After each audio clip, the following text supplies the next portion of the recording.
கங்கை கரை தோட்டம்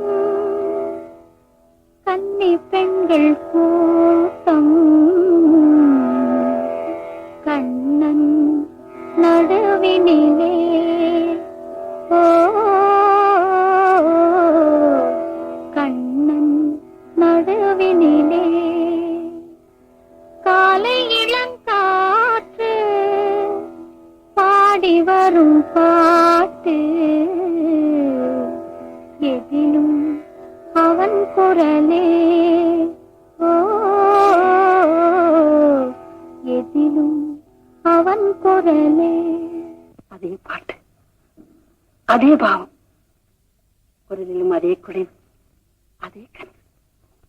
மீனா பாடம்மா, மறுபடியும் இந்த வீட்டுல ஆனந்தம் மலரட்டும். அம்மா பாடம்மா, நீ பாடும்போது உமா பாடுற மாதிரி இருக்கு. பாடம்மா.